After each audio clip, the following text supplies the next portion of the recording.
오늘은 성공 메시지 35강 성공을 위한 대화 기술이라는 제목으로 같이 은혜를 받겠습니다. 아모스 3장 3절 한 절 말씀을 같이 한번 읽겠습니다. 두 사람이 뜻이 같지 않은데 어찌 동행하겠으며. 이 두 사람 하면 이제 부부를 의미할 수도 있거든요. 가정의 부부, 남편과 아내. 또 모든 생활에 있어서 뜻이 같아야 함께 어떤 일을 이루어갈 수 있잖아요. 이 말씀 기억하시면서 대화에 대해서 같이 나누겠습니다. 행복하게 결혼생활하는 부부는 일반적으로 의사소통이 원활하게 이루어지는 부부라 그래요. 가정에서 가족 간에 의사소통이 잘 되는, 대화가 잘 되는 가정을 숨기는 가정이라고 그러더라고요. 숨기는 가정이라. 근데 대화가 잘 안 되는 가정을 엮이는 가정이라고 그래요. 모든 일에는 그 원인이 있잖아요. 그 원인을 잘 찾아서 고쳐야 됩니다. 자꾸 고쳐나가야 돼요. 결혼생활에서 서로가 하나 되는 마음은 의사소통에 있다고 봅니다. 그러므로 부부관계를 성숙하게 이끄는데 필수적인 기술은 서로의 의사를 바로 전달하는 능력에 있다, 그 말입니다. 이제 또 우리 가정도 그렇고 교회도 그렇고 사회 어느 곳에서나 우리 사람들이 살아가는 곳에는 어떤 일을 잘 이루어가기 위해서는 서로 대화가 잘 돼야 돼요. 마음과 마음을 나눌 수 있는 그런 의사소통, 이게 잘 돼야 된다는 거죠. 성공적인 결혼 생활은 깊이 있는 대화에서 비롯된다고 봅니다. 사회생활, 결혼생활, 모든 생활이 마찬가지예요. 사회생활, 대인관계의 성공도 대화기술에 있음을 우리가 부인할 수 없어요. 의사소통이라는 뜻이 뭐냐, 거기 같이 한번 읽어볼까요? 생각이나 감정, 정보 등을 글이나 말 또는 그 밖의 방법으로 상대방에게 전달하거나 교환하는 것입니다. 우리는 내 생각을 상대방이 오해하지 않고 내 생각 그대로를 잘 받아들일 수 있도록 내가 말을 해주는 거, 이것도 굉장히 중요해요. 또 어떤 정보, 우리는 이 세상 살아가면서 끊임없이 정보를 주고받아야 되거든요. 서로 정보를 주고받아야 되는데 이것을 잘 할 수 있는 방법이 대화라는 거죠. 물론 글로도 할 수도 있고 여러 가지 방법도 있지만 가장 좋고 중요한 것은 대화라는 것입니다. 우리는 대화를 얼마만큼 잘 할 수 있느냐, 이것은 우리 인생 성공 실패에 굉장히 중요해요. 우리는 이 대화 기술을 자꾸 배우고 또 연습을 해야 돼요. 이게 그냥 하루아침에 딱 되는 게 아니라 자꾸 노력을 해야 됩니다. 저도 목회오면서 목회 전도사 때는 성도들의 어떤 말을 들으려고 하지 않고 일방적으로 막 했던 것 같아요. 되게 목사님들 실수하는 게 그런 부분이거든요. 또 목사님들 뿐 아니에요. 지도자들이 실수하는 게 바로 그런 부분이라고요. 다른 사람 말을 귀담아 들으려고 안 해. 그리고 자기 것만 갖고 일방적으로 막 밀고 나가려고 그래요. 그러면은 서로의 관계가 깨어진 거거든요. 알고 보면. 그런 상태에서 어떤 일을 잘 해나가려고 하면 되겠어요? 안 되겠어요? 안 되죠. 그래서 우리는 서로 주고받는 이 마음의 감정뿐 아니라 정보 여러 가지를 서로 주고받을 수 있는 그런 관계가 돼야 된다는 거죠. 대화하는 능력에 따라 문제를 풀어가는, 우리가 어떤 문제가 있을 때 그 문제가 잘 풀리면 행복하잖아요. 그렇잖아요. 근데 그 문제가 풀리지도 않고 자꾸 힘들고 어려우면 나는 왜 이렇게 불행하지? 그런 생각을 갖거든요. 근데 이 문제를 푸는데도 대화가 참 중요해요. 이야기하는 것보다 더 쉬운 것은 없다 그러잖아요. 그러나 대화에는 기술이 필요하다는 거죠. 대화는 개발시킬 수 있는 일종의 기술입니다. 대화에 대해서 우리가 좀 알아보겠는데요. 이제 오늘 이 35강과 36강 다음 주일 오후 예배 때도 이 대화에 대해서 이어서 하려고 그래요. 잘 들으시고 또 살펴보시고 나는 어떤 것을 어떻게 잘하고 있나 잘못하고 있나 이걸 좀 잘 분석하셔서 잘못하고 있는 것은 빨리 고쳐야 돼요. 고집 피면 필수록 자기만 손해예요. 잘못하는 것은. 그래서 첫째로 대화에는 등급이 있다고 그래요. 두 사람이 뜻이 같지 못하고는 동행할 수 없다고 오늘 아모스 3장 3절에 그랬잖아요. 우리 가정에서는 어떠한 대화가 있는지 알고 가족이 의합할 수 있도록 해야 되고 또 우리 교회에서는 어떤 대화를 나눌 수가 있는가 또 내가 속한 어떤 모임에서 또 뭐 직장에서 내 사업장에서 지금은요 사업도 그래요. 옛날처럼 사장이 능력이 있어서 혼자 막 끌어가는 그런 시대는 아니거든요. 지금은 사업을 해도 사원들과 사장하고 다 같이 연구하면서 같이 노력하면서 같이 해나가야지 사장 혼자 끌어갈 수 있는 그런 시대가 아니에요. 그러면 그 직원들과 함께 사원들과 함께 같이 나눌 수 있는 정보를 나누고 마음을 나누고 삶을 나누고 그럴 수 있는 관계가 돼야 되잖아요. 그 일본에서 우리 제일 교포가 택시 사업으로 크게 성공한 분이 있죠. 그 성공시대 때 그거 한번 보여주는데 그분이 잘한 게 하나가 뭐냐면 그 택시 기사도 중히 귀히 여겼지만 그 가족들. 그래서 그 택시기사 가족들 생일까지 다 기억을 해놓고 생일 선물도 사장이 보내주고 또 그 자녀들 학교 갈 때 되면 학비도 갖다 주고 그렇게 돌보면서 그 택시기사 가족들하고 소통이 됐더라고요. 그 사장이. 그러니까 그 택시기사들이 자기가 여기서 일하고 월급 받는 월급쟁이다 생각을 않고 내일처럼 막 하는 거예요. 그러니까 그 사업이 되겠어요, 안 되겠어요?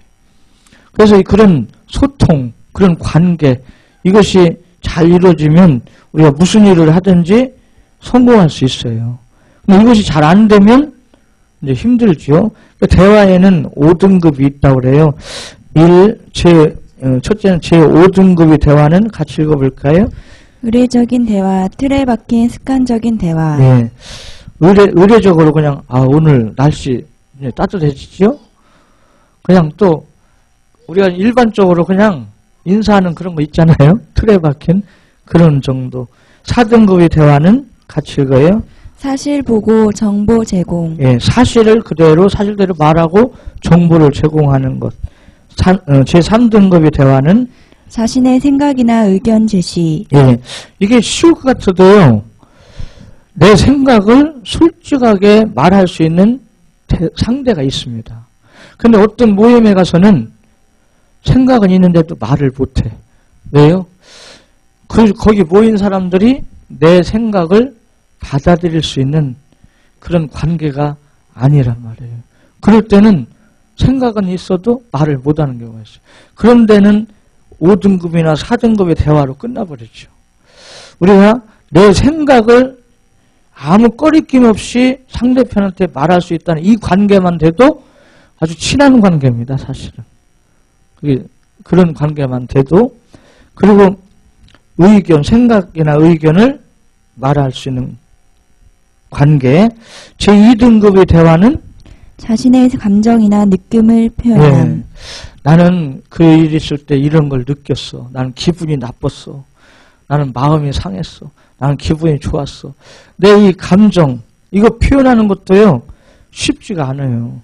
내가 감정을 표현했을 때 상대방이 어떻게 받아들이냐가 또 어떻게 받아들이냐에 따라서 틀리거든요. 좋게 받아들이고 잘 이렇게 같이 관계를 맺으면 좋은데 이걸 잘못 받아들이면 오히려 말 안 한 것만 또 못한 그런 나쁜 문제가 생길 수도 있거든요. 그래서 우리는 정말 속상하면 속상하다, 기분 좋으면 기분 좋다, 기분 나쁘면 기분 나쁘다 이런 말을 터놓고 할 수 있는 대상이라면 아주 가까운 사람이에요. 그렇잖아요. 이것도 사람 봐가면서 내 감정을 표현할 수 있잖아요. 그 다음에 제1등급의 대화는 상대방의 인격을 세워주는 가장 깊은 수준의 대화, 투명하게 말함. 예, 숨김없이 투명하게 말하면서도 상대방의 인격을 세워줘야 돼요. 우리는 자칫 잘못하면요, 상대방 인격을 떨어뜨리고 내 의견을 말하는 경우가 있거든요. 그러면 그 대화 기술은 잘못된 거예요. 왜? 관계가 깨트려지거든요. 관계가 깨져요. 그래서 좋은 대화 기술은 관계를 좋게 만들면서 서로의 마음을 나눌 수 있는 거. 이런 관계가 좋은 관계고 좋은 대화죠. 그 밑에 보세요. 나는 주위의 사람들과 몇 등급의 대화를 하고 있는가 한번 살펴보세요. 사실 우리가 사회생활하면서 성공하려면 정말 내 감정을 솔직하게, 내 마음을 솔직하게 나눌 수 있는 친구가 3사람만 있으면 그 사람 인생 성공한 사람이라고 그래요. 3사람만 있어도. 내가 어떤 감정을 표현해도 상대편이 기분 나빠하지 않고 나와의 관계가 깨지지 않고 나를 품고 이해해주고 나를 세워줄 수 있는 그런 친구. 그런 친구가 3사람만 있어도 그 사람은 인생을 성공했다고 합니다. 우리가 많이 있을 것 같아도요, 가만히 살펴보면 그렇지 않아요. 근데 이제 특히 부부는 1, 2등급의 대화가 돼야지요. 그래요, 안 그래요? 정말 부부는 1, 2등급의 대화가 돼야 된단 말이에요. 근데 이것이 다 될 것 같아지요? 근데 그렇지 않은 경우가 있어요.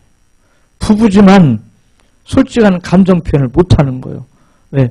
내가 감정 표현을 하면 상대편이 막 그걸 잘 그렇게 품어주고 감싸주고 이렇게 보듬어주면서 도와주면 좋겠는데 내가 감정 표현하면 상대편이 더 막 튕기치네?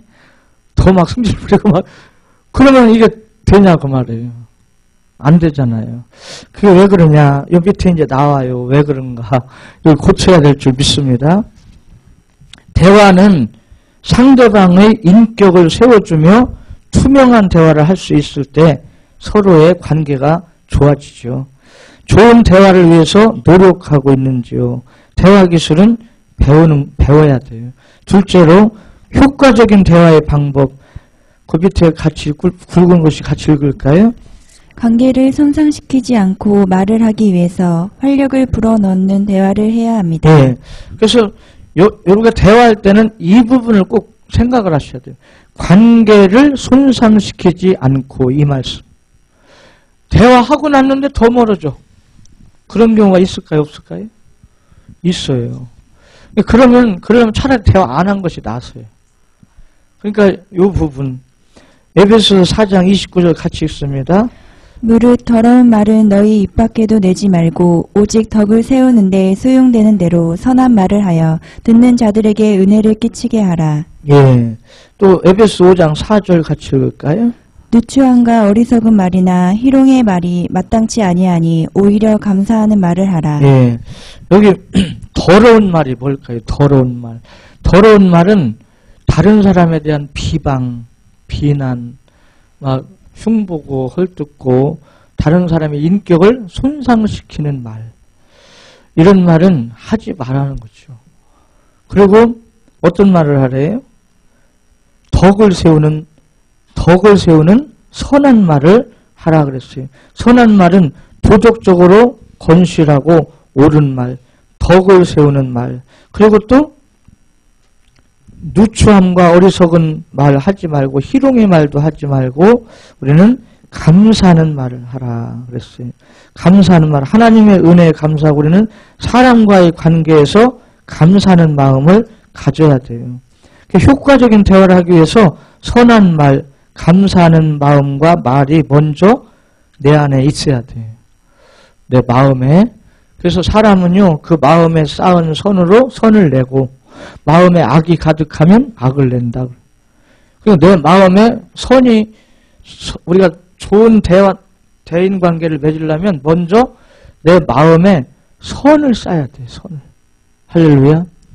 내가 먼저. 그러니까 선이 뭐예요, 선이?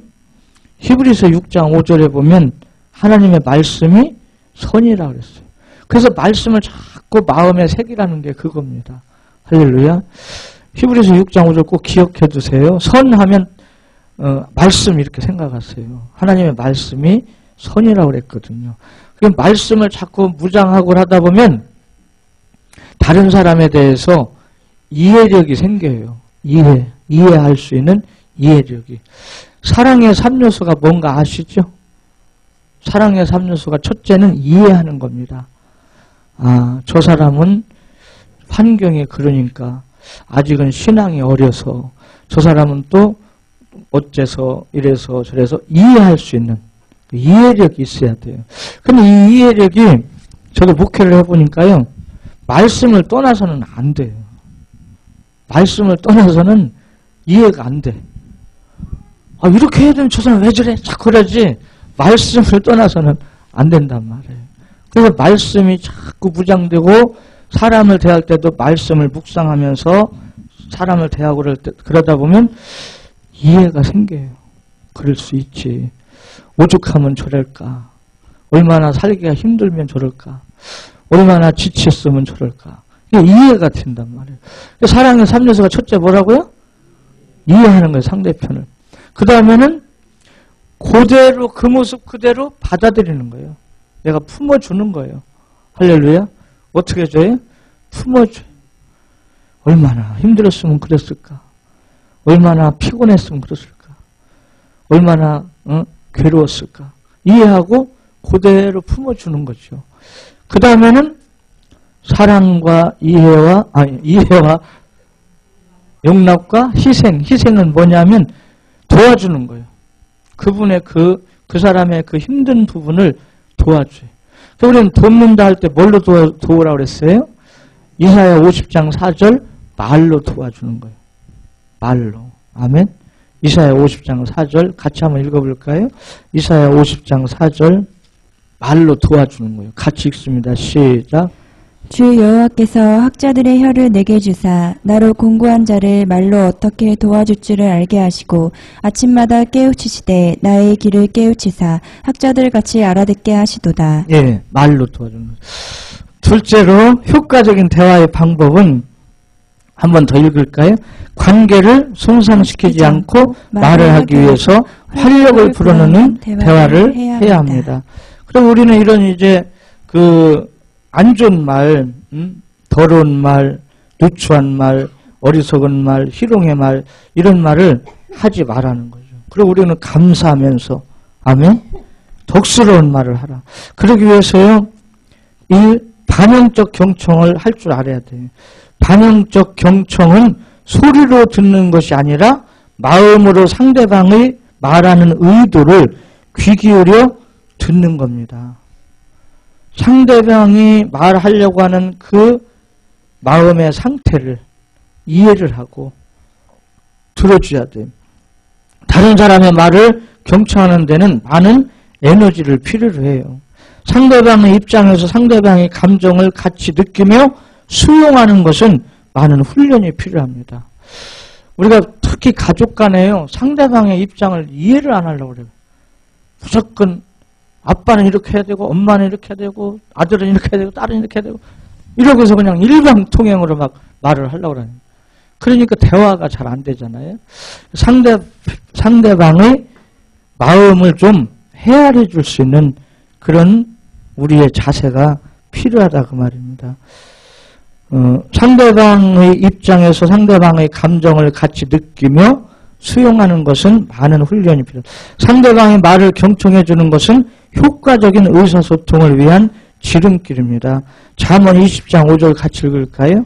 사람의 마음에 있는 모략은 깊은 물 같으니라. 그럴지라도 명철한 사람은 그것을 길어내느니라. 예, 사람과의 관계는 나눔이 되어야 하는데 다른 사람의 마음에 있는 것을 길어내서 받아들이고 나의 마음에 있는 것도 줄 수 있는 이런 관계. 이게 이제 경청, 서로. 그래서 우리는 대화할 때 너무 성급한 마음으로 하면 안 되거든요. 되게 이제 남자들은 그냥 마음에 있는 걸 금방 말을 해요, 남자들은. 근데 여자분들은 시간이 좀 필요해요. 서론이 많아. 실제적인 중요한 말보다. 그러니까 여자들하고 대화하려면 남자분들은 인내가 필요해요. 인내가. 그래갖고 막 이렇게 저렇게 막 그냥 본론 딱 내놓으면 되는데 아니에요. 뭐 서론을 쭉 한 5분 10분 하다가 나중에 나온단 말이에요. 그러니까 남자들은 또 급하거든요. 그러니까 빨리 얘기해 빨리. 뭐 그래 어쨌다는 거야. 그러니까 이게 대화가 또 잘 안 되잖아요. 그래서 우리는 서로를 알고 이해하면서 그 마음에 있는 것을 나눌 수 있는 사람과의 관계는 나눔이 되어야 하는데 다른 사람의 마음에 있는 것을 끌어낼 수 있는 경청한다는 것은 상대방이 아무런 방해 없이 이야기하도록 하는 것을 의미하기도 합니다. 잠언 18장 13절 같이 읽을까요? 사연을 듣기 전에 대답하는 자는 미련하여 욕을 당하느니라. 예. 우리가 대화를 하다 보면 어떤 사람은요, 이제 말 막 하려고 하면 툭 잘라갖고 자기 말 하는 사람도 있어요. 상대편의 사연을 충분히 듣지도 않고. 그런 사람은 어떤 사람이래요? 미련한 사람이고 욕을 당한다는 거예요. 그러면 상대편은 대화 안 해요. 말은 하지만 마음에 있는 말을 안 해요. 그냥 말만 하고 말지. 그러면 상대편의 마음속에는 진짜 그 나눠야 될 그것은 끌어내들 못하고. 그러니까 껍데기만 그냥 말하고 마는 거예요. 속은 못 나누고. 그러니까 우리가 대화 좀 해야겠다 그렇게 마음 먹으면 30분이든 1시간이든 좀 여유 있게 시간을 가지고요. 상대편이 말을 충분히 할 수 있도록 예, 그래요. 그래. 그래서 들어주란 말이에요. 할렐루야. 대답도 안 하시네. 들어줘. 그러고 상대편이 쭉 말 다 한 다음에 거기서 핵심적인 말을 다시 확인하고 내 의견을 이야기해 주는 거죠. 뒷페이지에 봐요. 상대방의 생각보다는 자신의 생각에 너무 집착하여 타인의 말을 다 듣기 전에 말을 끊고 자신의 견해만을 주장한단 말이에요. 이건 대화의 기술이 전혀 없는 거예요. 대화가 되지를 않는 거예요. 이러한 사람은 서로의 관계가 끊어지고 다툼, 분쟁이 생겨요. 자꾸 다툼. 여러분 한번 부부간에 왜 싸우나 하면 잘 살펴보세요. 우리는 자꾸 부부싸움 하면서 상대편 때문에 그렇다고 그래요. 근데 자세히 보면 요나 때문에 그래요. 누구 때문에? 요나 때문에. 그러니까 내가 상대편 말을 충분히 안 들어주는 거예요. 그래놓고 내 말만 하는 거예요. 막. 그러니까 싸워요, 자꾸. 우리는 충분히 서로 들어주고. 그러니까 어느 그 통계에 보니까요, 좋은 부부 관계는 하루에 30분 이상 대화를 할 수 있는 부부. 이렇게 나왔더라고요. 몇 분? 30분 이상 대화를 할 수 있는 부부. 뭐 30분 하지 뭐. 안 그래요. 여러분 30분 동안 대화한다는 것도 그게 쉬운 게 아니에요. 알고 보면. 그냥 10분도 안 돼서 싸워. 뭔 말 툭툭툭 하다가. 그러니까 우리가 이렇게 경청하고 서로 마음을 나눈다는 게 훈련이 필요해요. 충분한 인내, 훈련. 그리고 상대편의 인격을 존중해주고 그래야 돼요. 상대편의 인격을 무시하면 벌써 대화가 안 돼요. 상대편의 인격을 존중해주고. 거기 야고보서 1장 19절 같이 읽을까요? 내 사랑하는 형제들아 너희가 알지니 사람마다 듣기는 속히하고 말하기는 더디하며 성내기도 더디하라. 그러니까 듣는 거하고 말하는 거하고 뭘 어떻게 하랬어요? 듣기를 잘해줘라. 말하는 건 좀 천천히 해라. 급하게 하지 말고. 근데 우리는 안 그래요. 이게 대화하려고 보면 먼저 막 말을 하려고. 그리고 자기 입장만 막 말하고. 그러니까 상대편은 또 기분이 나빠져 갖고 대화가 안 되는 거예요. 어쨌든 간에 자꾸 들어주는 훈련. 아멘. 그리고 서로 나눌 수 있는.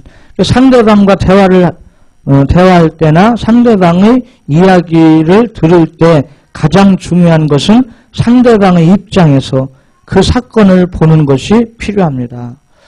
상대방의 입장에서 그 상대방을 이해하면서 우리가 들어줘야 돼요. 경청한다는 것은 상대방이 하고 있는 이야기나 생각하는 것을 진심으로 이해하는 거예요. 자, 그럼 반영적 경청의 훈련이 주는 유익이 있습니다. 능력 있는 사람은 자신을 이해하고 자기 행동을 책임지고 자기 표현을 바르게 하고 인간관계를 효과적으로 하며 자기 삶을 기획하고 계획 세우란 말이죠. 발전시키며 통제할 줄 아는 사람이라 그래요. 자, 이 내용 제가 쓰고도 참 잘 썼다 싶더라고요. 한번 같이 읽어볼까요? 시작. 능력 있는 사람은 자신을 이해하고 자기 행동을 책임지고 자기 표현을 바르게 하고 인간관계를 효과적으로 하며 자기 삶을 계획하고 발전시키며 통제하는 사람입니다. 예. 그래서 능력 있는 사람은 먼저 자신을 이해해야 돼요. 나를. 그리고 우리가 성경에 뭐랬어요? 내 이웃을 내 몸과 같이 사랑하라.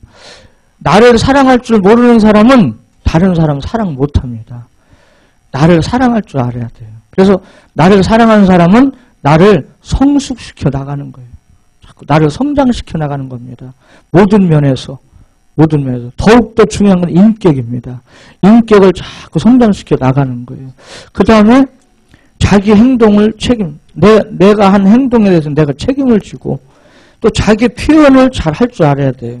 자기 표현을. 저도 이제 요즘에 조금 눈 뜨는 게 하나 있어요. 뭐냐면 기도원 집회 이렇게 다니다 보니까 어떤 때는 기도원 원장님하고 집회 약속을 해놓고도 나중에 이게 틀어지는 경우가 있어요. 그래서 저는 이제 처음에는 제가 기도원 원장이 왜 약속을 안 지켜? 사람이 왜 저래? 제가 그랬거든요. 근데 가만히 왜 이렇게 된 날을 가만히 보니까 제가 내 표현을 잘 안 한 거예요. 2013년 3월 몇째 주에 우리 기도원에서 집회해 주세요 했으면 그게 한 1년 전 얘기거든요. 그럼 그 중간에 좀 확인도 하고 내가 그때 가서 집회할 때 어떤 메시지로 하면 좋을까 이런 것도 하고 나를 표현 자꾸 했으면 되는데 그냥 안 하고 있었던 거예요. 그러다 보니까 이게 깨지기도 하고 막 이래더라고요. 그래서 이게 아니구나. 내가 자꾸 상대편한테 내 입장을 표현하고 해야겠구나. 그걸 저도 깨달았어요. 우리가 끊임없이 배워야 돼. 그 다음에 인간관계를 효과적으로 할 수 있는 기술. 자기 삶을 기획하고 발전시키며 통제하는 이런 생활. 그러면 반영적 경청의 훈련이 주는 유익이 20가지를 제가 기록해놨어요. 이를 같이 읽어요. 마음의 평안과 정서적 안정이 이루어집니다. 예, 처음에는 좀 힘들어요. 상대편이 하는 말을 다 들어주려니까 처음에는 막 힘들어. 속에서 막 울퉁불퉁 저기 하기도 하고 이게 그럴 때가 있어요. 근데 그러면서 인내가 생겨. 그러면서 또 서서히 이게 훈련되면요, 정서적으로 안정돼요. 평안해지고. 두 번째 같이 읽을까요? 감정을 조절할 능력이 생깁니다. 이 반영적 경청 훈련을 하다 보면요, 내가 성숙해져요. 내 감정을 내가 조절할 수 있는 능력이 생겨요. 화가 나도 좀 참고, 막 속에서 어떤 생각이 올라와도 이걸 좀 누르고 조절할 수 있는 이런 게 자꾸 돼요. 세 번째요. 서로의 관계가 좋아집니다. 예, 사람은 누구나 자기 말 잘 들어주는 사람을 좋아해요. 저는 어린아이들도 그래요. 어린아이들도 자기 이뻐해주고 자기 말 들으는 거 다 알아요. 사람은 누구나 그렇거든요. 그러니까 우리는 좋은 인간관계를 맺으려면 다른 사람의 말을 잘 들어줄 수 있는 이게 경청이지요. 네 번째 같이 읽을까요? 서로 진실해집니다. 예. 마음을 나누려니까 갈수록 진실해지는 거예요. 다섯 번째. 생활이 즐거워집니다. 예. 좋은 인간관계가 되니까 즐거워져요. 자꾸. 여섯 번째. 책임감이 생깁니다. 예. 상대편 말을 딱 듣고 나면요. 내가 어떻게 도와줘야겠구나. 이 책임감이 생겨요. 책임감. 그러다 보니 거기서 좋은 관계 열매가 맺히는 거죠. 그 다음에 일곱 번째. 자신과 상대방이 변합니다. 예, 이 반영적 경청을 잘하면요. 반드시 사람이 변화가 와요. 인내할 줄 알고 상대편 이해할 줄 알고 품을 줄 알고 이런 변화가 와요. 여덟 번째. 자율적이 됩니다. 예, 아홉 번째. 서로 신뢰가 생깁니다. 예, 서로 신뢰가 생겨요. 믿어줘 상대편이. 열 번째. 문제 해결의 능력이 생깁니다. 예, 문제. 여러분 이 사람이 사는데요. 많은 문제가 있는데 알고 보면 별것도 아니에요. 알고 보면 별것도 아니에요. 사실 모든 문제의 답은 본인이 갖고 있습니다. 상담을요. 알고 보면 어려운 게 아니에요. 상담자가 답을 주려고 그러면 안 돼요. 내담자가 자기 말 다 하다 보면 그 속에 답이 있어요. 그거 딱 정리해 주면 돼요. 그래서 이렇게 문제를 풀어나갈 수 있는 관계가. 11번째. 자기 표현을 잘하게 됩니다. 네, 이렇게 반영적 경청 훈련을 하다 보면 이제 내 마음도 표현해 주거든요. 나도. 그 다음에 12번째. 긍정적 사고를 갖게 됩니다. 13번째. 수용할 수 있는 마음이 넓어집니다. 다른 사람을 이렇게 품을 수 있는 마음이 넓어져요. 우리가 이제 다른 사람 말을 잘 들어주지 않는 사람들은 사실은 마음이 좁은 거예요. 다른 사람의 말을, 상대편의 말을 들어줄 만한 마음의 여유가 없는 거예요. 자꾸 이게 반영적 경청 훈련을 통해서 내 마음을 넓혀 나가야 돼요. 그 다음에 14번째. 문제 원인을 자신에게서 찾는 것입니다. 네, 그래요. 모든 문제 원인은 내 탓이요, 내 탓.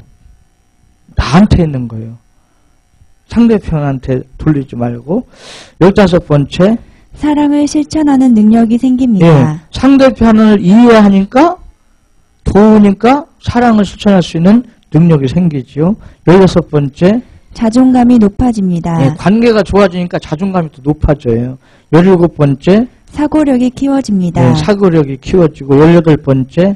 문제 상황을 보는 능력이 생깁니다. 문제를 분석하고 살펴보는 능력이 자꾸 생겨요. 이렇게 경청을 잘 하다 보면. 19번째. 말을 할 수 있도록 도와줍니다. 20번째. 다른 사람에게 힘을 주고 내가 힘을 받습니다. 그래서 이 반영적 경청은 서로가 좋은 거예요. 서로가. 그래서 우리는 이 경청하는 훈련을 잘 하는 게 참 좋아요. 가장 중요한 것은 가족 간에 먼저 이런 훈련을 하면 좋아요. 우리 대화기술에서 또 세 번째는 아이메시지를 사용하라는 거죠. 나전달법. 너가 아닌 너로 인한 나의 초점을 맞추는 것을 의미합니다. 상대방의 행동으로 인하여 내가 받는 감정 그리고 그로 인하여 받는 영향을 말하는 거죠. 나전달법의 핵심은 1. 같이 읽어요. 문제를 유발하는 상대의 행동에 비난 없는 서술. 두 번째는 그것이 자신에게 미치는 구체적인 느낌. 예, 감정. 세 번째. 그로 인하여 자신이 받는 결과적인 영향. 예, 이 영향은 이제 앞으로 상대방의 그 행동 때문에 어떤 결과가 나올 거다, 어떤 영향을 받게 될 거다, 이걸 추측하잖아요, 생각하잖아요. 그걸 말하는 거죠. 그러니까 아이메시지는 이 세 가지만 기억하시면 돼요. 지금 하고 있는 행동, 내가 느끼는 감정, 어떤 영향을 받을 것이다, 영향. 이 세 가지만 생각하시면 돼요. 순서는 바뀌도 돼요. 순서는 그 감정과 영향은 순서는 바꿔도 돼요. 예를 들어서 부인은 남편이 직장에서 퇴근하고 집에 오면 막 대화를 하고 싶어. 근데 대개 남자들은 집에 오면요 대화를 잘 안 하고 신문을 본다든가 TV를 본다든가 인터넷을 한다든가 그런 경우가 많단 말이에요. 예를 들어서 퇴근하고 집에 와서 대화는 안 하고 TV만 봐. 그때 이 iMessage를 부인이 쓴다면 어떻게 하면 돼요? 비난하지 말라는 거예요. 당신은 항상 그래, 언제나 그래, 늘 그래, 항상 언제나 늘 이런 말을 넣으면 그건 비난이 들어가요. 비난하는 말에는 말은 맞는데 상대방이 감정이 생겨요. 안 좋은 감정이 생겨요. 그러면은 말은 맞지만 당신하고 상대 안 해. 기분 나빠. 이렇게 돼버린다고요. 관계가 깨지는 거죠. 그래서 비난하지 않고 하는 말은 현재 한 행동만 말하라고요. 언제나 그래, 늘 그래, 당신 같은 사람은 어쩌고 막 이렇게 하면 그래, 너 잘났다. 너나 잘해라. 그리고 대화가 안 된단 말이에요. 그러니까 당신 퇴근하고 집에 와서 TV 보고 지금 보고 있잖아요. TV 보고 나는 당신하고 대화를 좀 하고 싶은데 대화를 안 하고 TV를 보고 있으니까 내 마음이 좀 언짢다. 느낌. 마음이 좀 상한다. 감정 얘기를 하고 당신하고 나하고 이게 대화할 시간은 이 시간밖에 없는데 대화를 이렇게 안 하다 보면 당신하고 나하고 마음이 또 멀어지는 것 같다. 부부지만 마음이 멀어지는 것 같다. 영향. 그렇게 얘기해놓고 가서 TV 확 끄면 안 돼요. 또 내비둬요. 내비두면 본인이 TV 보면서 생각을 하는 거예요. 이 마누라가 나랑 대화 안 하는 거니까 멀어지는 것 같다는구나. 그런가? 막 이렇게 생각을 해요. 그래서 생각해보면 맞거든요? 그럼 은근히 나중에 살짝 끈다니까, 본인이. 그때까지 기다려줘야 돼. 제가 가양동에 있을 때 우리 집사님 부부가 실제 그런 일이 벌어져가지고 저한테 상담이 왔더라고요.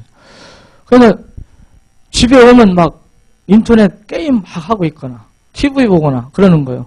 그러니까 그 부인이 승질을 하니까 TV 코드를 팍 빼버리고 그러니까 또 그 집사는 또 PC방으로 가가지고 또 밤 12시 1시까지 게임하다 오고 이러는 거예요. 그래서 제가 그러지 말고 이 방법을 써라. 그랬더니 진짜 이 방법을 쓰고 나니까 고쳐지는 거예요. 할렐루야. 고쳐지는 거예요. 여러분 자녀들과 또 부부관계도 그래요. 자녀관계도 그렇고 교회에서도 그래요. 교회에서도 이제 그렇잖아요. 어떤 이제 교회 사역을 하다 보면 이게 조금 협력이 되는 사람도 있고 협력이 잘 안 되는 사람도 있고 그럴 때 집사가 돼가지고 그따위요, 그 모양이요. 막 이러면 뭐가 들어갔어요? 대답 좀 해요. 비난이 들어갔거든. 말은 맞는 말이요. 근데 비난이 딱 들어가면 상대편은 감정의 홍수가 생겨요. 상대방 그 말 한 사람에 대해서 나쁜 감정이 생겨요, 자꾸.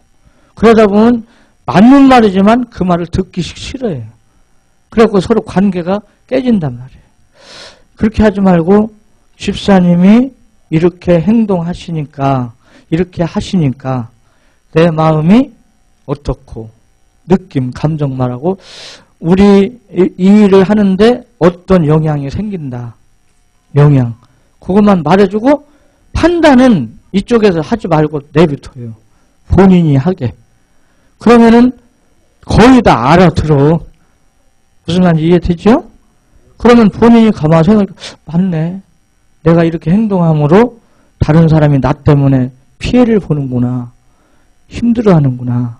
그리고 이제 이해를 하면은 고쳐지지요. 서서히. 그래서 인내하면서. 여러분 자녀들도 그래요. 자녀들도 뭘 잘못하고 있는 거 있으면 무조건 막 책망하고 나무라는 그런 것보다도 이 IMS를 써요. 내가 이렇게 하니까 엄마 마음이 상한다. 엄마는 이런 부분이 걱정이 된다. 이렇게 해놓고 내뱉어요. 그럼 본인이 고쳐. 본인이. 그래서 자발적으로 자기의 한 행동을 고칠 수 있도록 해주는 거예요. 이 iMessage. 이게 굉장히 중요한 거예요. 그 다음에 세 번째, 상대방의 이야기를 잘 듣기 위한 10가지 방법. 이를 같이 읽을까요? 미리 판단하지 말아야 합니다. 대화할 때 상대방은 지금 서론도 다 안 했는데 이럴 것이다 추측해갖고 미리 그냥 말해버려. 그러면 대화가 안 되잖아요. 두 번째 같이 읽을까요? 당신의 생각을 덧붙이지 말아야 합니다. 상대방이 하는 말 그대로 듣고 그대로 말해요. 내 생각 거기다 붙여갖고 하다 보면 또 다툼이 생길 수가 있으니까. 세 번째, 당신이 들은 것이 그가 이야기한 것의 전부라고 생각하지 말아야 합니다. 지금 상대편이 한 말이 전부다 생각하지 말고 아직 그 마음에 하지 않은 말, 또 내가 모르고 있는 어떤 부분도 있다는 것을 알고 대화를 하라는 거죠. 네 번째, 상대방의 이야기를 다른 곳으로 유도하지 말아야 합니다. A라는 말을 했으면 A라는 말로 이렇게 끝이야지 A라는 말 하다 B라는 말로 유도하고 이러면 안 된다 그 말이죠. 다섯 번째, 상대방이 어떤 말을 하든지 당신은 마음을 닫지 말아야 합니다. 마음을 닫지 말고 끝까지 들어줄 수 있는 그런 자세.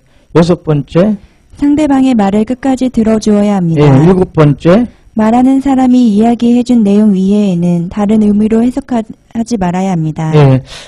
우리가 여기서 다툼이 생길 수가 있거든요. 상대방이 한 말을 그대로 우리는 믿어주고 그 의미를 받아줘야 되는데 거기다 내 생각을 보태갖고 거기다 다른 해석을 하면 서로의 마음을 나눌 수가 없어요. 여덟 번째, 상대방의 말을 올바르게 정정해 주는데 두려움을 갖지 말아야 합니다. 상대방이 어떤 말을 했을 때 내가 정확하게 무슨 말인지 못 알아들었다, 이해가 잘 안 된다 할 때는 다시 반복해서 묻는 거예요. 지금 한 말이 이런 뜻입니까? 다시 한번 말해보세요 하고 물어보는 거예요. 그래서 정확하게 알고 말을 해야지 추측해갖고 말하다 보면 또 다툼이 생길 수가 있으니까요. 아홉 번째, 상대방과 당신은 공평하게 서로의 말을 들어주어야 합니다. 열 번째, 상대방이 이야기하고 있는 동안에 미리 그에게 대답을 하거나 아니면 그에게 줄 대답을 준비하지 말아야 합니다. 그러니까 미리 막 내가 이런 말을 해줘야지 이렇게 대답해야지 그러지 말고 충분히 들은 다음에 말을 해주라는 거죠. 그냥 그대로 있는 그대로 갖다 꾸미지 말고 자꾸. 그럴 때 대화가 된다는 거죠. 당신의 대화 방법을 점검해 보세요. 잘못된 대화 방법을 고쳐야 합니다. 아멘. 그래서 우리 동신교회 성도님들은 이 대화 기술을 잘 기억하시고 거기 아유 메시지를 한번 자꾸 훈련해 보세요. 그러면은 우리가 인간관계를 맺는데 굉장히 좋아요. 그리고 상대편 말을 들 수 있으면 들어주는 자세를 가지. 내 말을 많이 하려고 하지 말고 상대편 말을 들어주려는 자세. 또 그렇다고 너무 말 안 하면 안 돼. 또 적당히 할 말은 또 해주고. 그래서 실제적으로 상대방에게 영향을 주는 것은 대화할 때 이 언어보다도 그 표정, 자세가 더 영향을 준다고 그래요. 어떤 자세로 들어주느냐, 이게 굉장히 중요하다는 거죠. 오늘 성공을 위한 대화 기술 성공 메시지 35강 같이 나눴습니다. 기도드리겠습니다.